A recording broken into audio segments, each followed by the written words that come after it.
Alors Serge, ami, nous voilà pour la deuxième question ici, la deuxième partie de notre vidéo. Donc la deuxième question nous demande de préciser alors la limite de la suite IN. Et précédemment, nous avons vu que on avait obtenu l'inégalité suivante dont on nous avait demandé de déterminer. Et cette inégalité va nous servir à déduire la limite de la suite IN. Et donc pour ce faire, nous allons faire appel au fameux théorème de gendarme. Et qu'est-ce que nous dit le théorème de gendarme? Nous allons d'abord calculer la limite ici quand le n tend vers plus l'infini de la fonction ici qui est à gauche, donc de 1 sur n plus 1.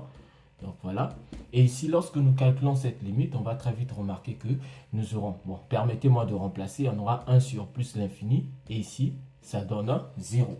Et donc, on va faire autant pour la limite de la fonction qui se trouve à droite. Donc, la limite quand n tend vers plus l'infini de exponentielle sur n plus 1.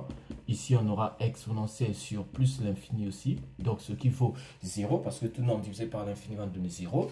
Et du coup, comme nous avons remarqué que la limite, quand n tend vers plus l'infini de la fonction qui est à gauche, donc 1 sur n plus 1, est égal à la limite quand n tend vers plus l'infini de la fonction qui est à droite, donc 1 sur n plus 1 qui est égal à 0, alors,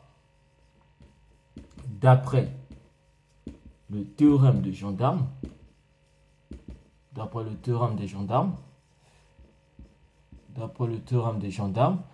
la limite, quand n tend vers plus l'infini de notre terme général de la suite IN, est égal à quoi? À 0. Donc voilà, nous avons répondu à notre fameuse question. Donc ici, c'est la partie 2. Rendez-vous sur la partie 3 où nous allons continuer avec notre résolution. N'hésitez surtout pas à vous abonner, à partager, à liker, à commenter. Et cela va nous permettre d'augmenter notre audience et afin de pouvoir passer au niveau de la réalisation des lives. Et comme ça, on pourra tous discuter et approfondir sur beaucoup de sujets, que ce soit du collège, du lycée ou encore de l'université.